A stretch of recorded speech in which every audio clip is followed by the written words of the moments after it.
PEGI 18.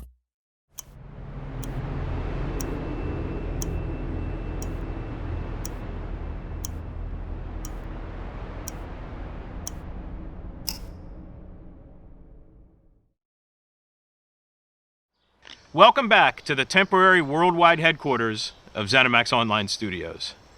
Last month, I got to speak with you during QuakeCon at home. We had a lot of fun connecting with all of you, our amazing community, during 3 days of panels, streams, and lots more. Plus, I got to share the global reveal of our Stonethorn DLC gameplay trailer. Today, we'll give you a first look at everything we have planned for the remainder of the year, and there's a lot. We'll give you a sneak peek at the epic conclusion of the Dark Heart of Skyrim year-long adventure. We've got new free content, updates on upcoming community events, and plenty more. Regardless of whether you've been with us from the beginning or just recently joined us in Western Skyrim, we've got a lot going on to keep you busy in Tamriel. Oh, one last thing. It wouldn't be an ESO stream without us giving away an in-game item. So, for everyone watching live, you'll be able to claim a purple torchbug pet for free. Now sit back and enjoy as we head back to Skyrim for more adventures together.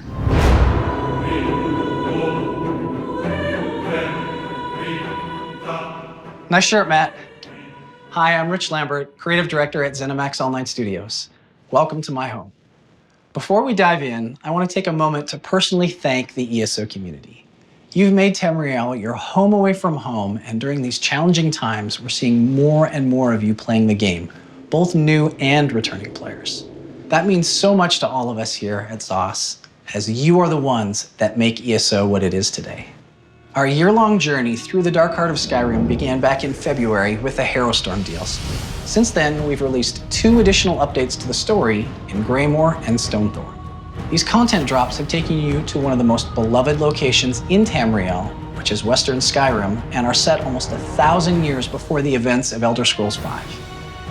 Millions of you have already descended into this dark tale of vampires and werewolves, and we can't wait for you to experience the epic conclusion. The ESO Markarth DLC releases November 2nd on PC, Mac, and Stadia, and November 10th on PlayStation 4 and Xbox One. But before we dive deeper into Markarth, let's take a quick look back at some of the highlights from this past year and how we got to where we are. Don't worry, I promise no spoilers.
So much has happened over the past 8 months, setting you up for the final showdown with the powerful vampire lord, Rada al-Saran. With more on how the Dark Heart of Skyrim story continues in ESO Markarth, let's throw it over to lead writer Bill Slavisek and senior content designer Janet Priblo. So what drives us to Markarth? In the Greymoor chapter, we learned that Rada al-Saran's plans were taking him to the Reach. This is the Reach, and the Reach people are in their homeland. They're not conquered by anyone at the moment. They're not fighting anyone trying to take over their land. They are in the land that they feel is theirs. You know, nostalgia is a very important element for a lot of our game because the fans are so invested in what has come before in Elder Scrolls. When they get to Markarth, they're going to get to walk around a city they've seen before, except 800 years later. So this is a different version of that same place. It's going to feel familiar. It's going to look familiar, but it's also different and exciting and full of different people than you met the last time you were there. It's not like this pristine city that you see in Skyrim, for example. And see a lot more people with antlers. They love fashion with antlers, so you do see that a lot too. Getting to work and create for the Reach people as just people, not a common enemy you run across everywhere, was one of the most fun things on this release. You end up meeting some Reach people that you work with, and so you develop a relationship with them. There's a character, Arana, who I loved working on this and creating quests around this character. She's really strong. She's also a witch. That is a term of respect for the Reach people for the most part. The player actually gets to ask the question, "You're really a witch? You're not like anyone I've ever met before." And she says, "Oh, have you met a lot of us in the past?" That was a pretty clever exchange to put together. One of the people you face, and this time literally, Rada El-Saran, I would call him the big bad of the zone. He was originally a Redguard sword saint before he became a vampire, and this was eons ago. Rada El-Saran is not interested in taking over the world. He doesn't want to destroy Tamriel. He doesn't want to wipe out a race of people. That's not his jam. What he wants, it's a very personal quest. It just happens to probably result into the death of many, many people. We're bringing back Sai Sahan. He is the Redguard, Dragon Guard character from the original main story. He shows up along with his beloved Snow Lily, Lyris Titanborn. As a designer, you especially like to bring back a character that you might have worked with. And so Verandas, we got to flesh him out further as time has gone on. Our storytelling, I think, has gotten deeper, so our characters get a little deeper. And you find out a lot more about him. Verandas is very old, and as is Rada El-Saran, and then you realize they had a connection. And as you go through the quest, you realize it was a pretty strong connection. There's a big secret between him and Verandas that goes back centuries. I think that's going to be a really cool reveal as that unfolds as the story progresses. One of the other big deals is a woman called Lady Belaine, who is stunning, and she knows it. And you have to figure out what her game is as you go through the quest line. She is an ancient vampire. She is working with the Grey Host because it is in her best interest, not because she believes in Rada El-Saran's ultimate goal and plan. And like Rada El-Saran, she's not a straight up, she's not mustache twirling villain. She also has very strong reasons for wanting what she wants. She is a very complex, mystifying character, and when you find out the whole backstory, I think it will be very, very illuminating because it's kind of different from anything we've done before with the vampires. We have a character called the Despot of Markarth. He is a Reachman who has aspirations of being king of the Reach, even though the Reach folk don't like that title. So he goes by the title of Ard, which means king of the fort. We wrote Ard Kadok as a very blustery, no-nonsense, just as willing to kill you as work with you. And you kind of just want to smack him half the time, and he's always with the pithy, sayings and things like that. But he kind of grows on the player as the story goes along, and the player earns his respect, and I think the player also gains respect for him as the story progresses. There is more to the Dark Heart than just this gothic tone, and you will absolutely find out what that is. You get rocketed right into the story, and it's non-stop action as you try to figure out what the Grey Host is up to in the Reach, why they've come to this desolate land, and what it means for the Reach folk who are caught in the middle of this war that's not theirs. There's a certain satisfaction to stopping the bad guy, but also having a full understanding of, why this happened. And to me, that was just a great way to conclude a year-long adventure of dealing with vampires and werewolves and creepy dark things and going underground and everything.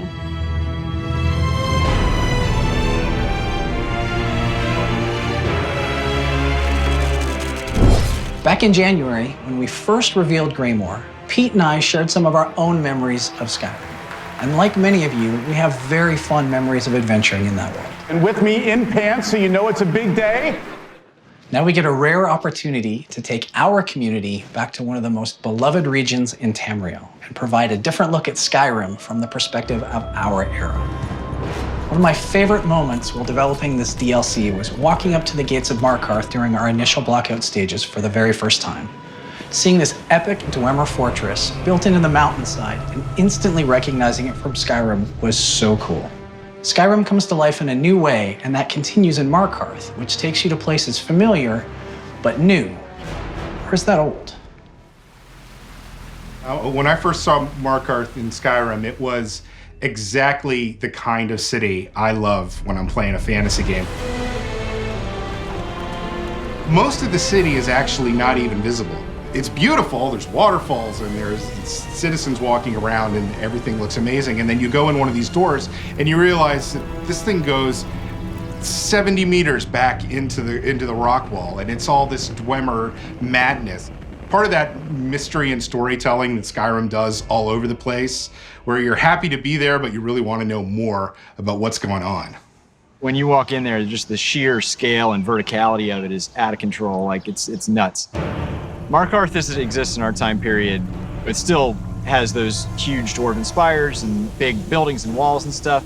We are kind of harkening back to, the original Skyrim interpretation, but during our time period, it is not controlled by the Nord. This city that's been abandoned by the Dwemer is now completely overrun or occupied by the Reachmen, who are a bit rougher around the edges. When we talked about the city of Markarth specifically, we said, all right, this is Markarth, but it's going to look different. We're going to have to get some Reach influence in there.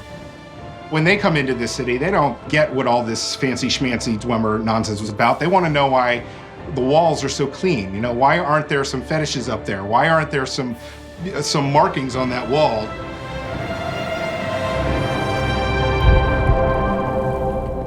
When you get down underneath Markarth, you're going to find out that Blackreach Caverns extend all over the whole of Western Skyrim. Blackreach allows us to show a really alien landscape that contrasts a lot from what we'll see topside. In the hundreds and thousands of years since the Dwemer have been there, now the vampires have been down there. Now the Reachmen are starting to find their way down there. And we're finding out more of the story of what the Dwemer were doing down here, and subsequently what the vampires have been doing down here. The Library of Arthsand and some of the other dwarven ruins in Blackreach are tremendous. Just walking into the library, you can look up and you see stacks of what might have been books or scientific tools and stuff, and the scale of it is really tremendous. We got to think about and design, well, what would Dwemer academia look like? Would they have just simple walls with a couple of books and bookshelves? No, they would build bookshelves that went 80 meters up into the ceiling, right? Because they're Dwemer and that's the way they're gonna do it. Everything they do is grand. We have an enormous cave. How do we go tall in a cave like that? And then when you combine that with some of the vampiric architecture that we've developed, it doesn't feel like you're in a cave at all. It feels like you're standing at the foot of this horrific cathedral. It's both sprawling and amazing, but also sort of claustrophobic. We wanted to make sure that all the visuals were supporting that storytelling of a year-long Gothic, dark adventure. There are a number of new monsters that tie in kind of explicitly with the plot. They're these dark, inky, shadowy beings. And this is another case where we worked hand in hand with CJ and the art team to develop a new language for, okay, they're not just shadows, right? They're not just skeletons. These are something different. One of the new creatures we got to do was a massive Dwemer fortress, sort of, a walking insectoid, sort of reminiscent of a rhinoceros beetle.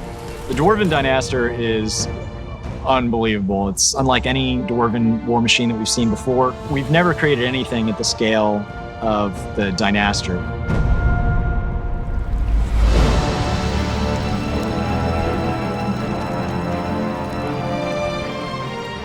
Going to Skyrim is like going home, but it's like kind of going to home and you get there and the door's already open. You're like, what's going on here? It's home, but it's something is off, right?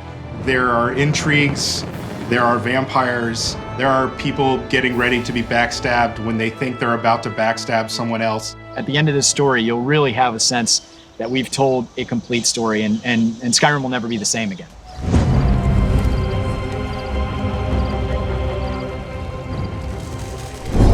So there's a lot of cool stuff to explore in Markarth when it releases November 2nd on PC, Mac, and Stadia, and November 10th on PlayStation 4 and Xbox One. There's about 10 hours of new content in this DLC, in addition to a brand new solo arena. The first one since Maelstrom, and I'm so excited to get in there, learn some new mechanics, and chase some new leaderboard times. We're a few months away from the DLC release, but we wanted to give you an exclusive sneak peek. This is ESO Markarth.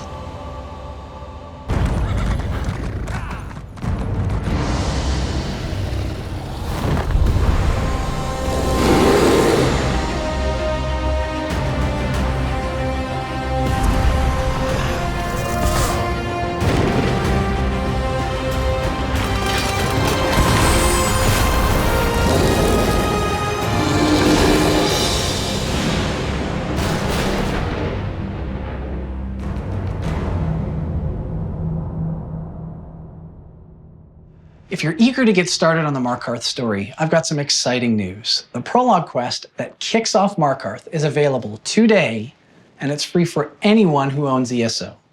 So even if you haven't started Greymoor, you can still get a taste of ESO's take on Skyrim right now. I love this prologue quest because it brings back an old friend, one you've grown to trust and admire. That's right, Verandis is coming back. And along the way, you will discover a secret about him that kind of turns your world upside down. The ESO community has had a lot of fun with the antiquity system that came with the Greymoor chapter. Antiquities change how you play ESO by ramping up the exploration of the world in search of hidden treasures. It's a great way to go sightseeing throughout the entirety of Tamriel and learn more about the lore of Elder Scrolls. We have our next in-game event kicking off in just a few days, and it centers around antiquities. Get ready for the Lost Treasures of Skyrim. We're challenging the ESO community to work together to reach a goal. Grab your shovel and your antiquarian's eye because we're asking everyone to dig up antiquities and lost treasures throughout Western Skyrim.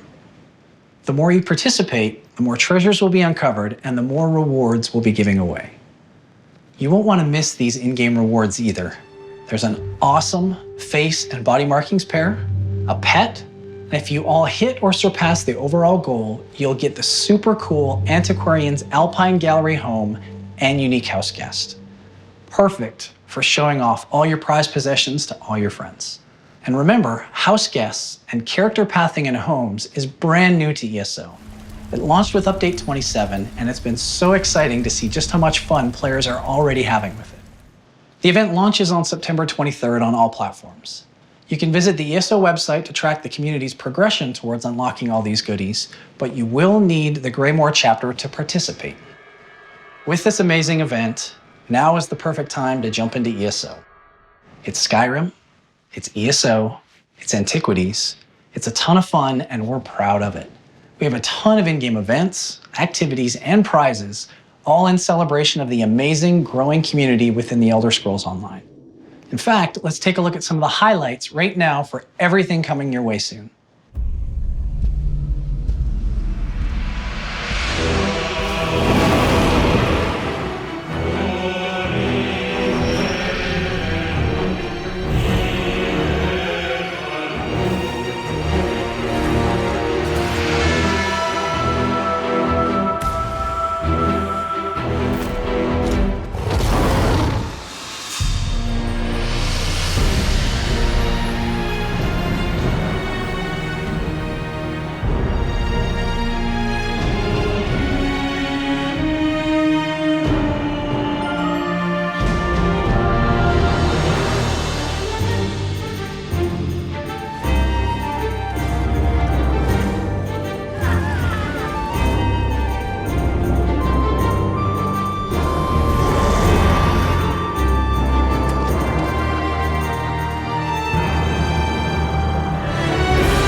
Yes, we can confirm that many of your favorite in-game events will be returning this year, including Witches Fest, an Undaunted celebration, and New Life.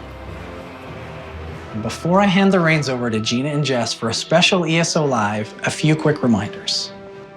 ESO Markarth is available November 2nd on PC, Mac, and Stadia, and November 10th for Xbox One and PlayStation 4, and anyone with the base game can play the Prologue quest today. And for those already in Greymore, you can uncover the Lost Treasures of Skyrim starting on September 23rd. From the bottom of our hearts, thank you again for joining us for this inside look at all the content coming to ESO and the Dark Heart of Skyrim. And thank you for being the best community in gaming.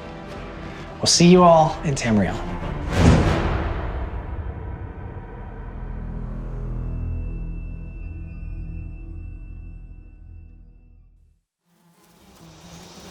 You guys want to see my bees? And these are my bees. I love them. I'm not going to open it up because I don't have my suit on. Beethoven's the one that barks. He went back upstairs to go to sleep, so he's not going to bark. Hello. I can tell you more about the cicada killers. Well, this is the longest I've been outside in weeks. That is the House of Vintage Doll Heads. I love old doll heads because they're cracked and kind of creepy and weird sometimes, and yet these are things that were probably very much loved in their time. Does it feel like royalty? Like I'm your servant or something? She's a fan of the Khajiit. Likes those Khajiit. No, it's a cheetah. Yeah, that's the cat people in the game. They're called the Khajiit. No, they're cheetahs.